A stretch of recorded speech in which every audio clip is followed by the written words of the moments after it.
My name's Andy Davies. I'd like to thank you all for coming. This is my presentation, norm mapping for games and real-time content. I work for E3D. I'm a professional 3D artist, freelancing, and I'm the CCO of Knald Technologies, which is a software company. So we can get started. Okay, so what is a norm map? Now, basically, a norm map is used to fake the detail of a high poly mesh. So it's a texture, predominantly blue and purple colours, depending on the type of norm map that you have.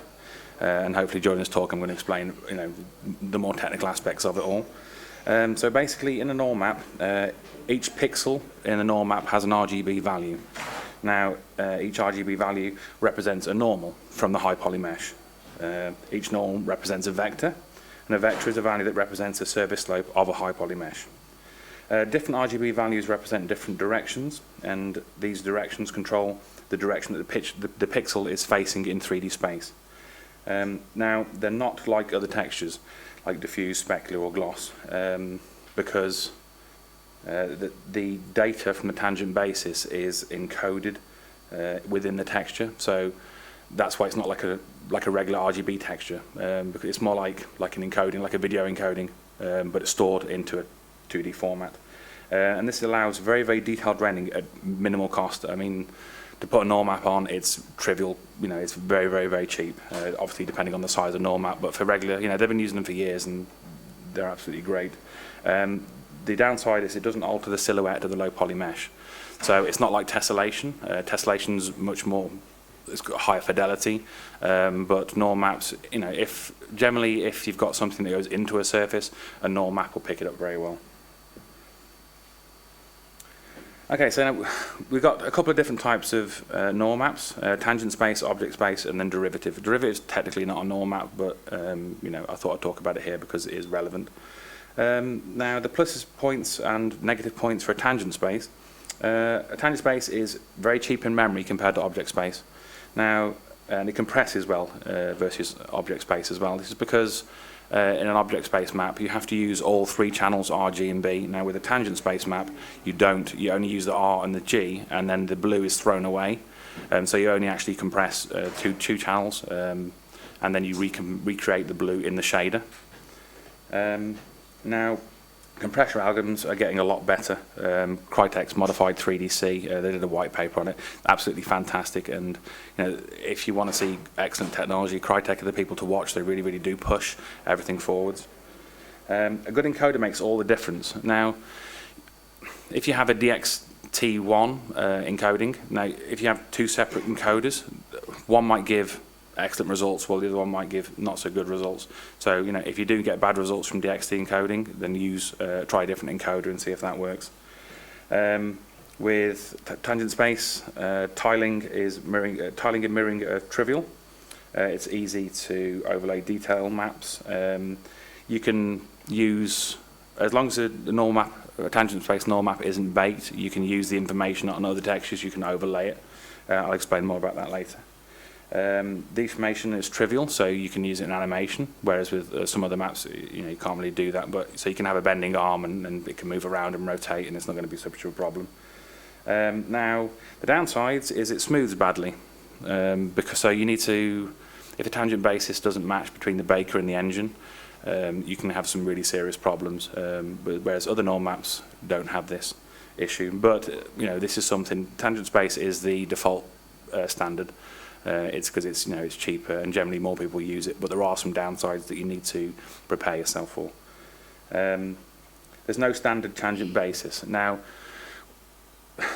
mixer space is the most popular one. This is actually the one that Blender uses. Now, I'm not sure if people realise, but Blender users, we are all super lucky that we're using mixer space, because it's used in a load of applications. Autodesk, for example, they use a different tangent basis in Max and in Maya and in Softimage, and every single program has got something different. Blender uses the same one as XNormal, which is the world's most popular baker. And we use it in 3D Coat, and a lot of other proprietary engines use it as well. So this is a big plus point for us. It means you can bake something in Blender and it will work in a lot of other programs. So object space. Now, object space smooths very well versus tangent space. It ignores the low poly normals, basically, and any smoothing groups you've got. So if you've got smoothing groups or hard edges, it totally ignores them, and it will just make it look good. So, you know, if you want a fantastic looking norm map for your portfolio and you can't get it quite right, use an object space, because, you know, you don't really have to worry about anything like that. So it's great for texturing because each channel represents the directional data. So, you know, if you want to select the upside of any sort of object, you just go into the Photoshop and you select the green channel, and anything that's white is upward facing, anything that's black is downward facing, and it's the same for the other channels. It works in any application.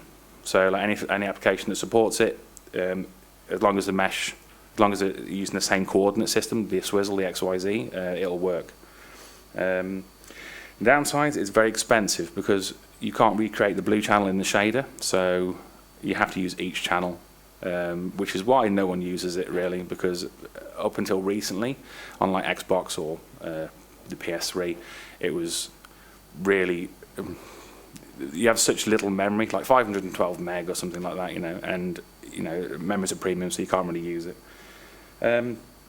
Now they're mesh specific and they're hard to reuse, so you can't get like an object space map and then use it on another mesh like you can with a tangent space. If you just make a tangent space with something like Endo, you can just reuse that on any mesh at all. Whereas object space, it's baked for that one particular mesh, so you can only ever use it on that one particular mesh. Yeah. Now, derivative maps are a relatively new thing. Well, in this form anyway. They are similar to tangent space maps, but they're probably more similar to height maps, in fact, because they don't use any per vertex normals and no pre-computed tangent spaces, so everything's done in a shader. They compress very well versus object space, because you only use the red and green channels, but you don't actually recreate the blue, there's no blue channel. You don't pre-compute tangent space, it's not mesh specific, so you can use it on any mesh really. It works fantastically on tessellated surfaces. Now, tessellated surfaces are one of the big plus points for derivative maps, because if you have a mesh that there's 6 million triangles or maybe 10 million triangles, you have to pre-compute the tangent space when you're making it. Whereas with derivative maps, you don't, and you save something like 6% of the rendering cost of the mesh just by using this, which is significant if you're, you know, held up in the memory somewhere. It doesn't require normalization, which is, you know, a plus. Most norm maps are normalized in the shader anyway, but sometimes they're not for you know, if they're trying to get a specific effect. But yeah, it doesn't require normalization. It's easy to overlay detail maps. You can take a derivative map in Photoshop, and it's like a height map. You can just put anything on it, any blend mode, add, multiply, burn, linear burn, color, anything really, and it won't destroy the mesh, the derivative map, but you can still use it. It might look a bit weird, but technically you can still do it. It doesn't require per vertex normals, as I said. Viewing is supported in Blender, which is fantastic. We're one of the only viewers that actually supports this. XNormal supports it, but Blender supports it by default, which is great. You just go down into the texture options when you're doing a norm map, and you just select derivative rather than normal. Now, but Blender can't bake it, unfortunately. So, can you bake it? Can you? Oh, well, fantastic. Right, well, ignore that part then. Well, that's good then. So, you know, I'll just pretend I didn't say that. It smooths very badly versus object space and tangent space. This is a big downside for some people. If you're using quite coarse geometry, like very low poly meshes, then it can look quite bad. But it's more designed for next gen, so, you know,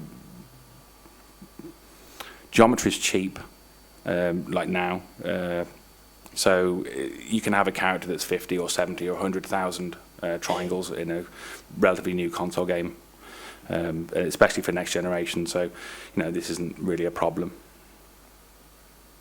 Yeah, and the shader's more reliant on the shading of a mesh. But, you know, you can add smoothing groups. Basically, as long as it looks good in the viewport, then it'll look good. Okay, so I'd like to talk about, can everyone hear me okay, by the way? Yeah? Okay, so I'd like to talk about bit depth. Now, you see you've got a couple of examples here. Okay, so we've got 16 bits per channel and 8 bits per channel. Now, if you look on the left, a 16-bit map has 65,536 maximum unique values, whereas an 8 bits per channel only has 256. So if you bake with an 8-bit per channel, you've quantized your norm map before you've even started showing it anywhere. So it doesn't make any sense to do this, in my opinion. So it's better to use 16 bits per channel, and then you can down-res it later on if you need. I mean, it'll show as 8 bits in-game, but with a good quality encoder, you know, it can make a big difference, and you will get a better look. They're high precision, 16-bit norm maps. More values equals greater accuracy. So if you have a slope of a surface, then if you only have 256 values to represent the slope of that surface, it's not going to be as accurate as if you have 65,000 values to accurate the slope on the surface. For a good quality compression, like Crytek's modified 3DC, for example, you can get a very close look to 16 bits per channel, but they're expensive. 16-bit norm maps have been supported on GPU for a long time, but they cost so much, then the people just don't use them. Because, you know, memory's a premium, as I said before. And if you want to save them, then they cost a bunch. So like a Photoshop, for example, in Photoshop, 24 meg for a 2K texture, whereas an 8-bit one was only 2 meg.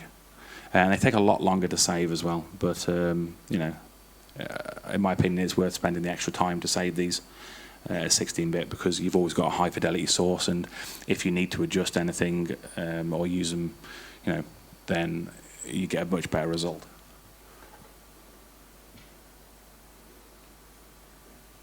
So basically, what I want people to take away from this talk is that they should use work in 16 bits per channel.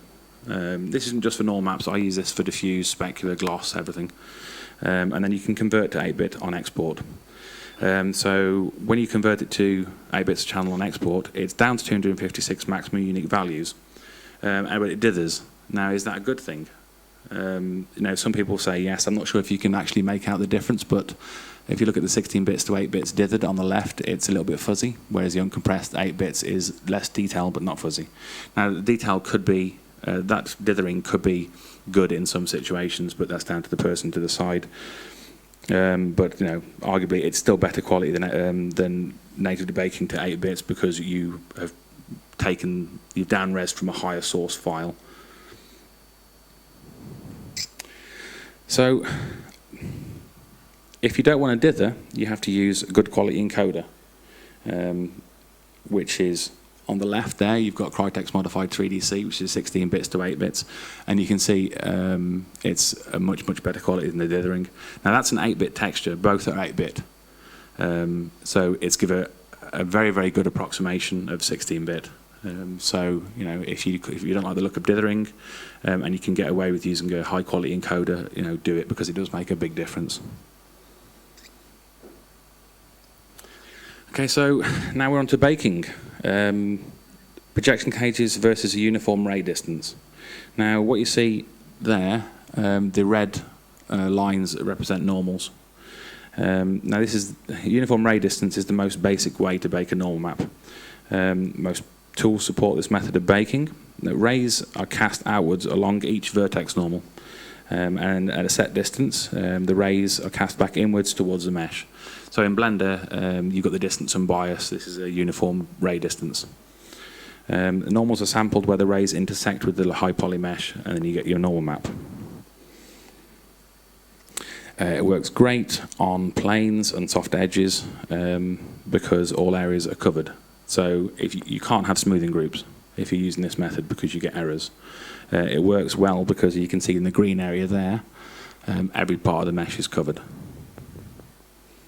Now this becomes more of a problem if you're using split vertex normals.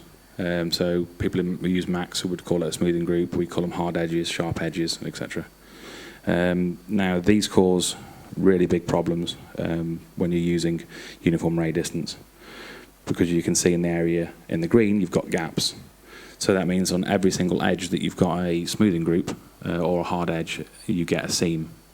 So basically you've got a choice of using one smoothing group, which is fine. You could get away with this in Blender because it's got a sync tangent basis, which is why we're super lucky. But if you're doing it for a commercial application, or if you're doing freelance for, using Unreal or CryEngine or something like that, then you might not be so lucky, because if they're using a tangent basis, the gradients in the norm map would be different, and this isn't going to compensate for it very well at all.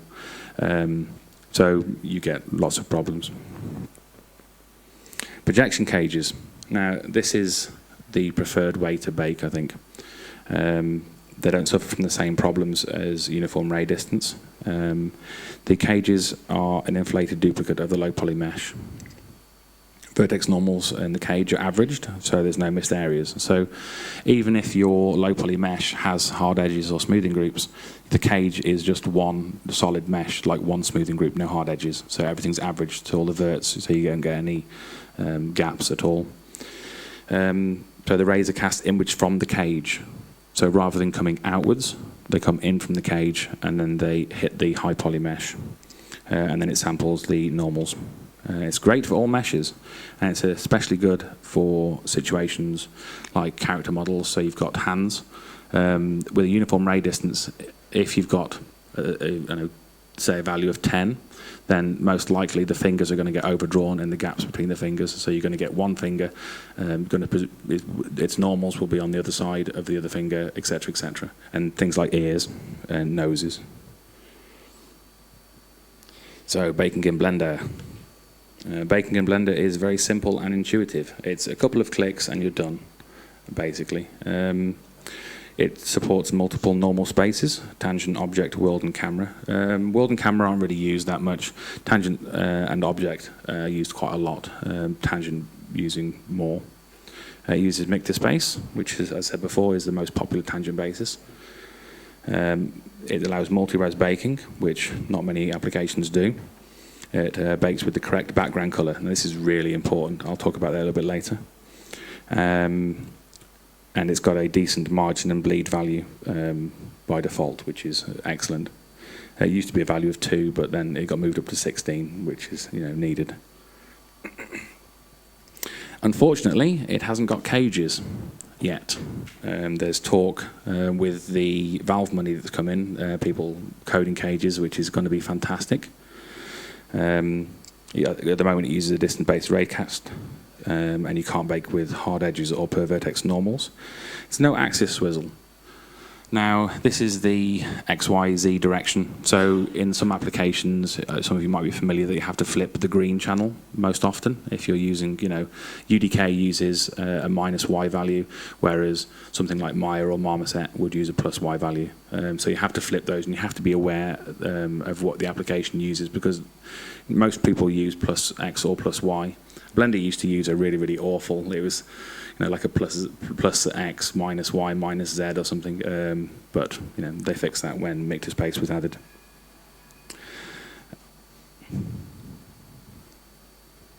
The bakes in Blender, unfortunately, are average quality compared to other applications like XNormal, for example. By average quality, I mean it doesn't sample the norm maps as well as it could do. So this is an area that I would like to see improved. I don't have any examples, unfortunately. You'll have to take my word for it. But I wouldn't lie. And there's no anti-aliasing, unfortunately, which is very, very important because you can get some really nasty artifacts when you're using Blender bakes. So it's super simple, but the quality is not as good. So you have to decide what you want to do. And the color display values can cause confusion to inexperienced users. So when Blender bakes a norm map in linear space, it expects it to be shown in linear space, but even when you go to the material properties, and it's always set to RGB even though you click normal. So this would be something good if they could change. So this is XNormal. This uses the same tangent basis as Blender. You can use tangent object spaces. It bakes with the correct background color. It's got cages, distance-based raycast, and blockers. Now, blockers are fantastic. So if you're baking a hand, for example, you could put a plane between two fingers. and it would block any rays from hitting the other finger. So it's a super cool thing to have, and if you're having problems setting up a cage, for example, you can always put blockers in and it would stop the rays intersecting with other meshes. It's got anti-aliasing. It's very powerful and configurable. But as with all things, baking in XNormal has a super steep learning curve because the interface is very poor. As you can see, Blender looks much better and Blender's much simpler to use, and also it doesn't have any sort of multi-res baking.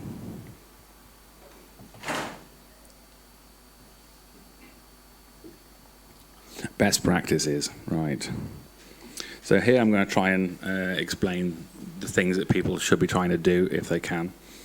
Splitting UVs. When you're using hard edges, you should always split your UVs where your hard edge is. If this isn't done, the vertices in the UV space are overlaid and average color is written. Now, this average value would be incorrect in tangent space. So if you have two smoothing groups next to each other, say two planes that are connected with a hard edge in the center. If you don't split those UVs, then the normals along the side will be overlaid and you'll get a bad value. And it'll cause a black seam. Some people may have seen it. So you need a space of at least 2 pixels in UV space wherever there is a hard edge in 3D space. This is very important. This is not something that you can get away with. You always have to do this.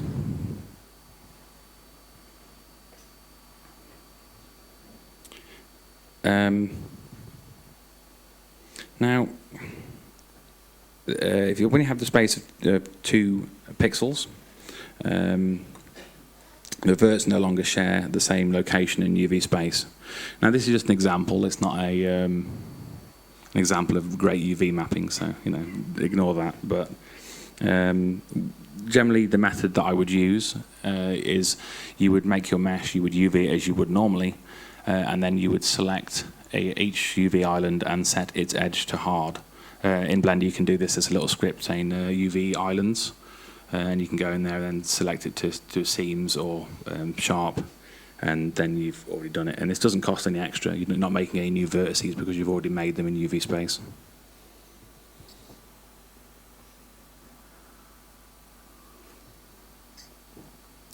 Okay, so triangulation. Now, you should always triangulate before baking because the norm map can only compensate for geometry present during the bake. Incorrect geometry will cause shading errors, as you can see. We've got some pretty nasty errors here and along here as well. Now the problem is that some game engines may triangulate your mesh differently than your baker. So if you don't triangulate before you bake, when you import into Unreal Engine or whatever with quads, then there's a chance that the edges on a quad will be flipped the other way. And the norm map's expecting one way, the game engine does it another, then your norm map's broken. And that could happen on 50% of all of your quads. So, if you've got a 10,000 poly mesh or a 20,000 poly mesh, half of it, 10,000 polygons, is going to be wrong. And if you've got n-gons and you don't triangulate, this could be exponentially worse. So don't use n-gons on low poly meshes. So triangulating before baking ensures there is no room for error. You always get the geometry that you made. It will always be used in the engine, so your norm map will never be broken unless the tangent basis is broken. If you're using a proprietary engine, either use Mictospace because it's free, or get your coders to write a tangent basis baker that's identical to your engine. It should be just directly the inverse. It should be relatively trivial. If they tell you it's not, they're lying. Get them to fix it. It's really easy. Don't believe them. Okay, so edge padding. Edge padding should be added to all bakes. It stops the bleed between pixels when it's mipped. I'm not sure if you guys know what mip mapping is, but it's when you get a texture and it's resized based on the distance of the object from the camera.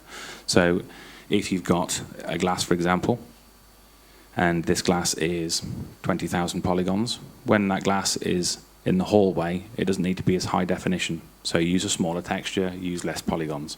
And so what it does is it resizes the texture for you, and the problem is as you resize, everything gets, all the values get smaller. So when you get down to quite a low MIP level, then you can get some problems where colors bleed into each other, and then you can get problems like that, where you'd have one edge bleeding onto another edge. But if you have a 1 pixel padding, it stops that. 16 pixel padding around the UV island should be sufficient in most cases. And that means 16 pixels of padding per UV island, not between each island. So basically, between 2 islands, you want a space of 32 pixels.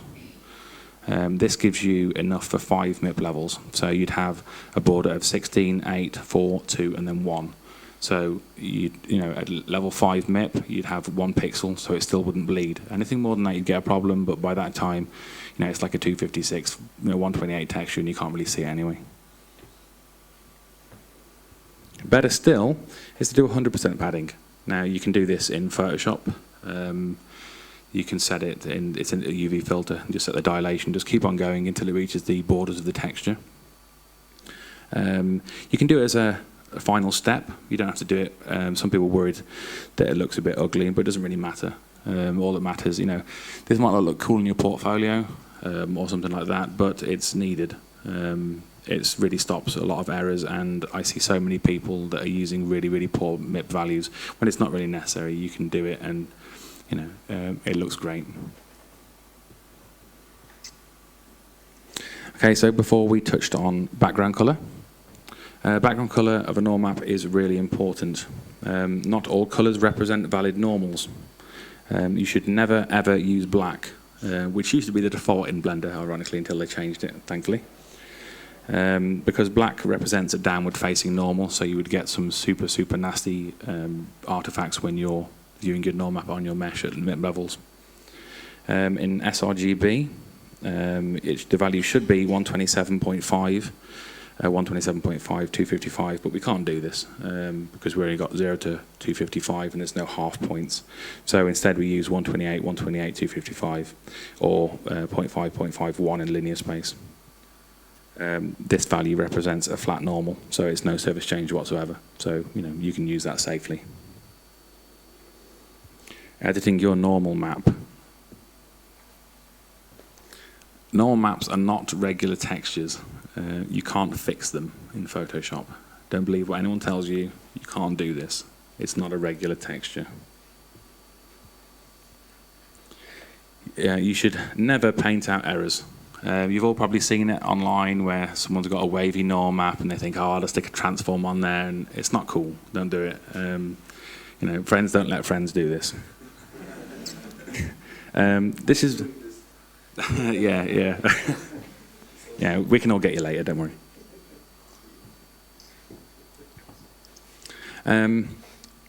So normal maps, as I said before, they store mathematical values. It's not just color information. It's an encoding. Editing this information directly modifies the vectors. So you're changing the directions of each pixel. So why bake it in the first place if it's going to be wrong? You might as well have drawn it all in Photoshop. It'd be that accurate. Only certain colors represent correct normals.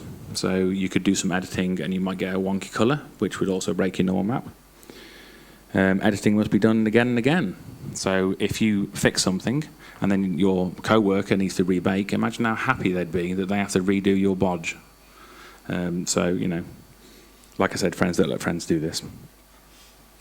It's better to spend a little bit more time to get a good bake that doesn't require editing. It's more efficient, and if someone down the line needs to reuse your work, they can just open up the file and they will love you because they can just hit bake and it's done. So, spend a little bit extra time, it's worth it. You should learn why your bakes have errors. Often these errors are down to too little or poor geometry, or you're not using a cage. You should fix the cause and not the symptom, and you'll be a better artist for it, and people will thank you. If you're working in a studio and your bakes always come out awesome, you're more valuable to the studio because you spend less time, fixing problems and bodging work. It's always better to do something correctly if you can. Resizing your normal map. It's always best to bake at a native resolution if possible, but it's not always possible. Different target platforms will force smaller textures. A PC will generally have much larger textures, so you'd have 2 or 4K. PlayStation, Xbox will probably be down to 1K, maybe 2K, probably 512. Wii's, probably about the same, 512. iOS and Android, probably about the same. So if you've got a normal map that has to work on multiple platforms, you can't always bake at the native resolution. So bake as close as you can to the target resolution.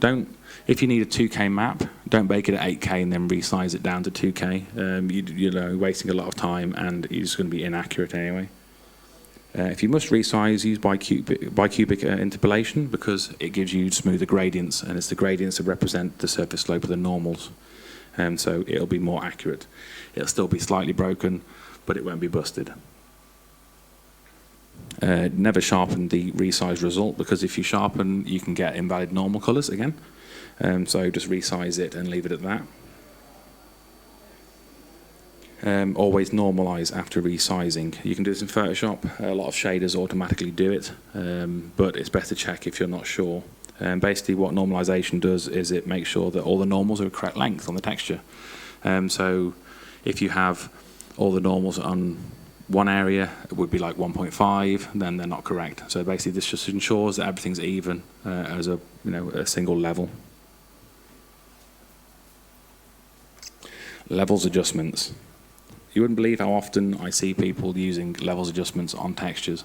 They get their normal map and they put a levels adjustment in Photoshop and they think, oh, this looks brilliant. I can pump up all the colors and it looks great. And then it's all terribly broken.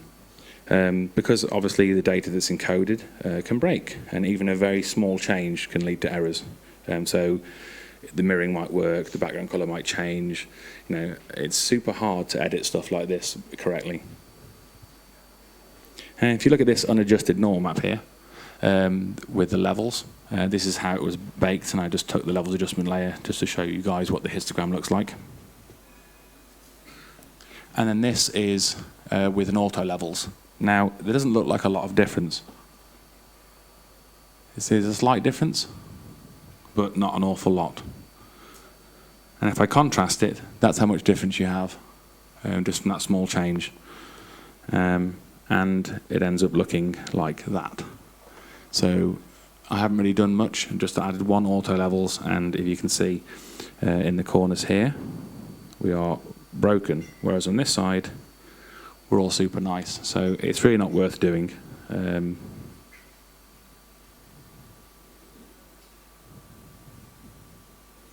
So if you need a stronger bake, it's best to readjust your high poly geometry.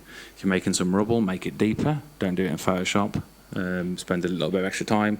Always try and fix your work before you bake. Try and get the good result. If you can't get the result you're looking for, go back to your geometry, change it, and start again. You really shouldn't be editing these things in Photoshop. Never edit your normal maps in Photoshop. Apart from I lied. Normal maps generated from images don't always have the same limitations. You still need to be careful and stick to some rules. You need to ensure that the blue channel doesn't contain too much information. And then you need to normalize. It's still better to change the strength of the initial normal map when you're generating it, but at a push you can get away with it sometimes. So adding details to your normal map.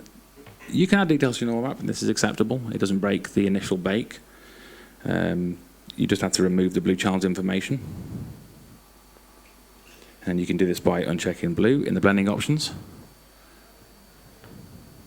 Or you can add a levels adjustment layer and set blue channels output to be 0, 127. This would be the same in GIMP as well, though I wouldn't recommend using GIMP for editing normal maps because it only supports 8-bit. This is not because I hate GIMP or anything, and but it doesn't support 16-bit per channel, so this is why I use Photoshop. And then once you've got your normal map, once you've removed all the information from the blue channel, you just set it to overlay, and this is the result you get. It's not accurate though, it's not mathematically correct. But unfortunately, it's the best way we do it in Photoshop. So it's a like it or lump it situation, really. Norm map mixing isn't suited to 2D.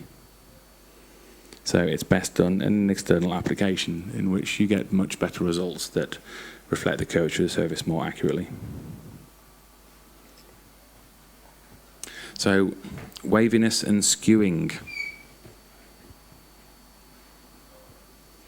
So, if you look on that on the left there, you can see that the one map has got a really bad waviness on the bottom, whereas the one on the right hasn't. The one on the right is what we would want ideally, but the one on the left, you've got those problems there. Now, this is one of the occasions where some people like to edit their norm map. And this is where you don't really want to do that. It's caused by a large difference between the high and low poly meshes. So if you have the high poly is perfectly cylindrical, for example, and then use an 8-sided cylinder around it, you get a large mismatch between the low poly and the high poly shape. So basically, if you make it closer, then it should look better. Waviness isn't always bad, though. The problem is view dependent. So this is the same mesh, just with the one on the right tilted upwards slightly, and you can see the waviness is gone. So you don't always need to fix this. It might look bad on the norm map, and you might be paranoid that your boss thinks you're crap or something, but it's not always the case. If you're using a gun, for example, for a first-person shooter, at the angle that the gun is, you might never see it. So you don't have to fix things if they're not broken. Don't worry so much about it. Just don't paint it out. As I said, it's fixed by adding more sides to the low poly. So here we've got an 8-sided, and then we bring it up to 16, I think, and it much closer matches the high poly geometry, so you'll get much less waviness. What happens if your budget doesn't allow for more geometry? Then you can bake it to object space, because object space ignores the low poly smoothing. And then you can remove the extra loops and sides that you put in. So if your original geometry is 8-sided, and then you decide that 16 gives you a better bake, you can use a 16-sided mesh, bake it as object space, as long as the UV outline is the same. You can bake it to object space, then you can remove those extra loops and go back to your 8 sides, and then you can use something like hand plane or X normal to convert it back to tangent space, which works quite nicely. Skewing. Basically, skewing happens because the normals are averaged along the length of a mesh. I can't really see there, it's quite a bad example, unfortunately, but on the left-hand side, if you look at the specular highlights on the top, they're different to the ones on the far right. They're not as even, and basically what's happening is you have something like this. You have a surface that comes in, and it should be straight like this, but in fact, when it's projecting inwards like this. So you see like this part here.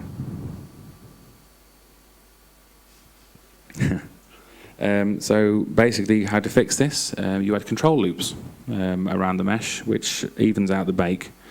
If you look on the second example there, the normals are very angled, 45-degree angles, 30-degree angles, etc. Whereas you add a couple of loops on the top, then it evens out those normals, and you get a much more even projection.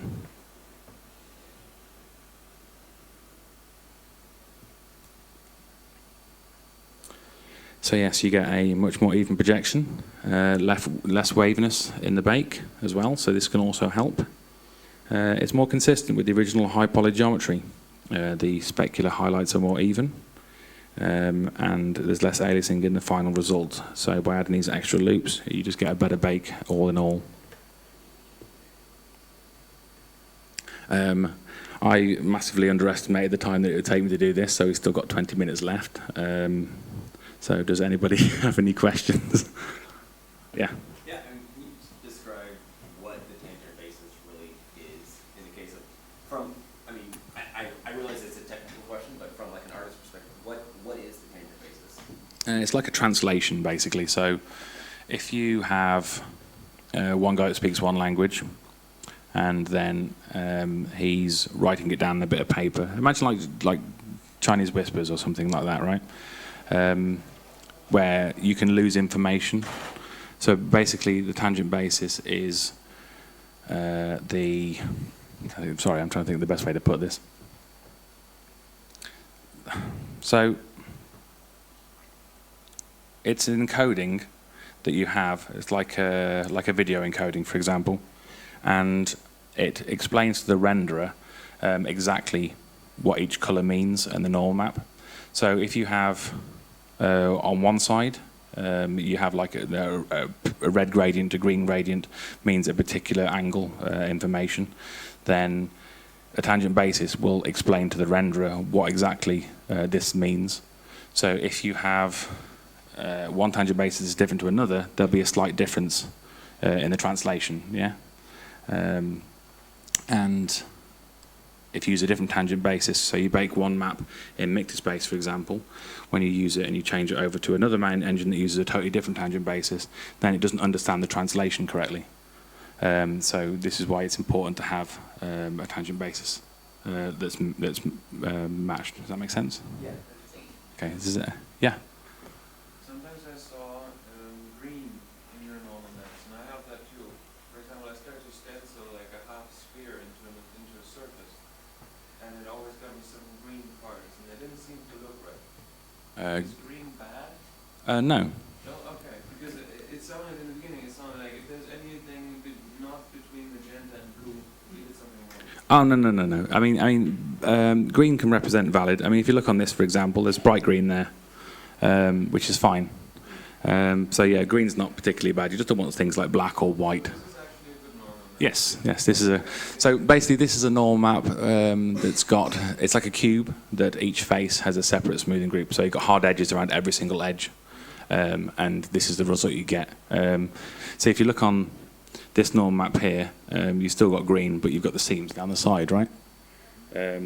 Whereas this one here is exactly the same geometry, just with a different UV map.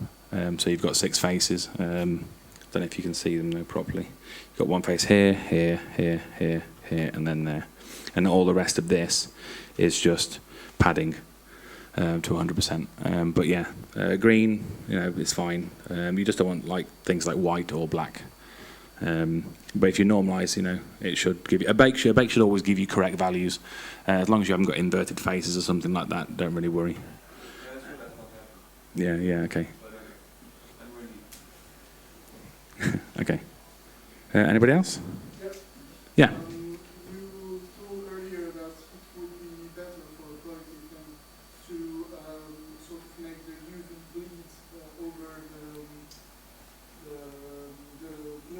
make the normal map bleed over the UV island, if I get that right. But doesn't that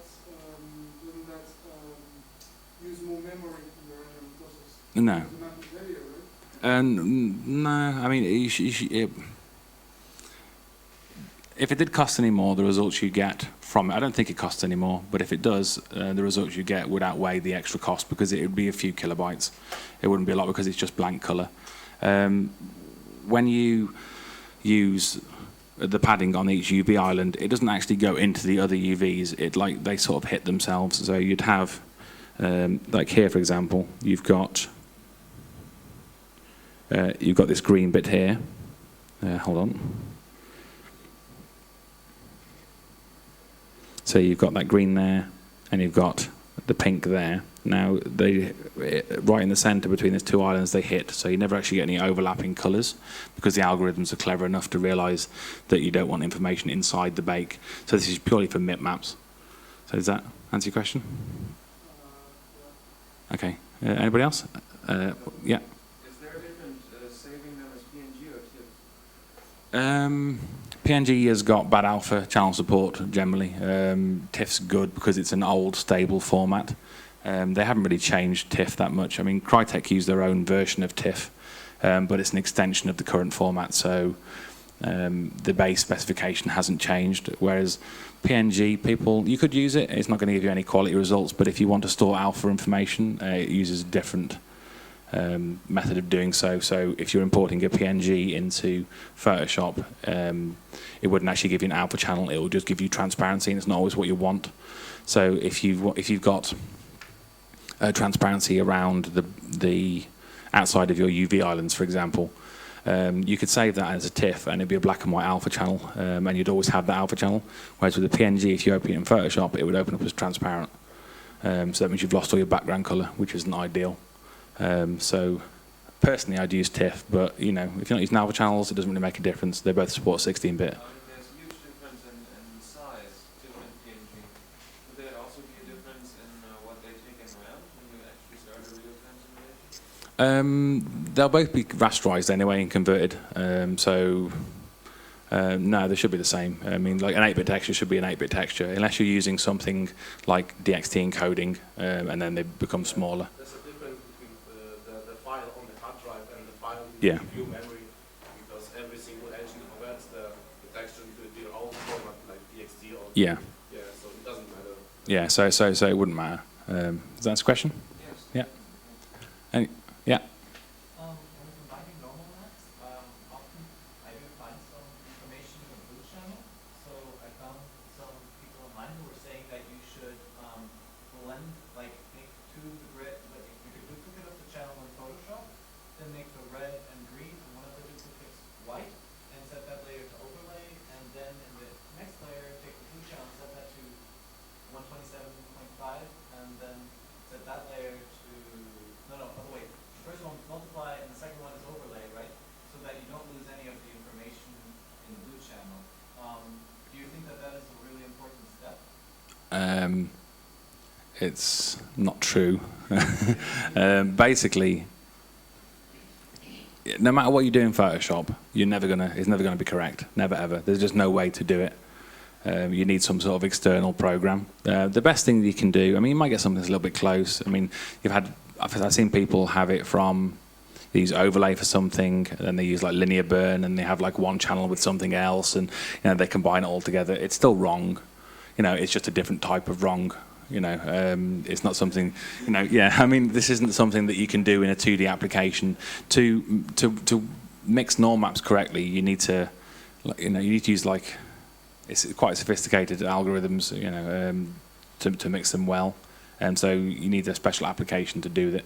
And unfortunately, it's not something that's done in 2D. You want to mix via normal weighting and things like that, which obviously you can't do in Photoshop. But I'd say generally, you can set it to overlay and you'll be fine. I mean, it is true, but not 100% in every single case, because in this example, if you add the detail on the middle of the face where the color is, it doesn't change the normal, so the overlay is perfectly fine, actually, mathematically speaking. Well, overlay is just a bad way to do it, though, because like you might get more acceptable results, but it's still not correct. Because when you're baking two normal maps, you want to do it via weighting rather than actually in Photoshop. I mean, it might look more correct, as I said, but it's still wrong. But it might look better than it would. It looks acceptably correct. Yeah, it might look acceptable, but it's still not great. I mean, in fringe cases, it probably might work a little, but it's still not going to be perfect. But yeah, I mean, generally what you want to do is when you're mixing norm maps, the best thing you can do is remove the blue channel information of only the top layer. You want to retain the blue in the bottom layer, the base map, and then every channel that you put on top of that, you remove the blue channel information. But like I said, it's something you want to do in an external application if you can, and then bake out the map like Crazy Bump or something like that can do it. But yeah, it's that's the only way to do it correctly, really.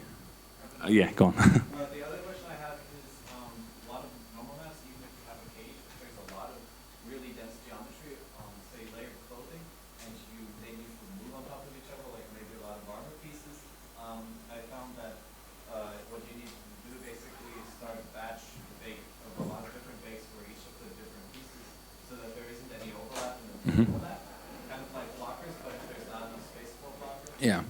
It's just you have to do it all on different like export object, bake the layer. Do you know of any good ways to start such a batching process in XNormal other than opening up the XML files and lining it up all there? I explode my meshes. If I've got a complicated mesh, I explode it in Blender. So if you've got 5 pieces that are all stuck together, you can take certain parts that you know are going to have problems, and then you can like offset one in 5 units one direction, offset the other 15 units in the same direction, one upwards, one down, one left, you know, and then you can bake like that, and you can have separate cages for each part, which generally gives you much better results. Because obviously if you have geometry that's close together, you can get a lot of like crashing into each other, and it can look quite nasty. So as a matter of course, I explode all of my bakes if they're slightly complicated. And you can put this on an animation, on a keyframe as well, which is super nice, and it's much quicker than doing it.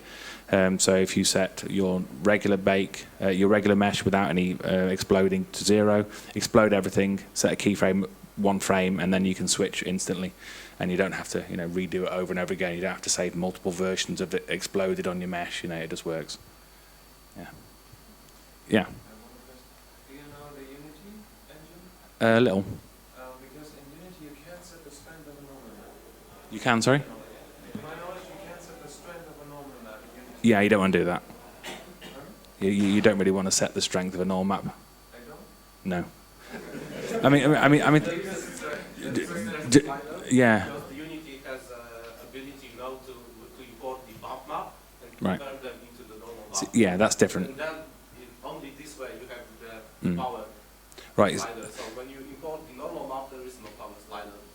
So if you use a normal map like this, for example, or any of the normals I've shown you, if you imported them into an application and you try to change the strength, then you break the normal map. I mean, you know, it might look slightly, you know, it might look okay, but it's still wrong. So you shouldn't do it. But as you said, if you change it from a height map and you're changing the strength of the height map, that's different because it's different data that's being converted into a normal map. Yeah. So along those lines, I assume that when you're working with them, like putting it in Blender for the viewport through TLSL, that the strength should just always be a 1. Always be 1, yeah. I actually petitioned a while back for them just to remove that strength slider totally, because the strength is already baked into your normal map. You just shouldn't need to change it. Rather than adjusting the strength of the viewport, you should really be adjusting the actual depth of the model. Yeah, exactly. Yeah. Yeah. So I mean, if you set it to anything other than 1, then it's going to be bad. So yeah, like you should never have to change any strength in your normal map. Everything should always be in the bake. That's the beauty of them, you know. That you know, it's everything's self-contained and it's all perfect if you do a good bake. So, any more questions? Okay. Well, thank you very much. Thanks for listening.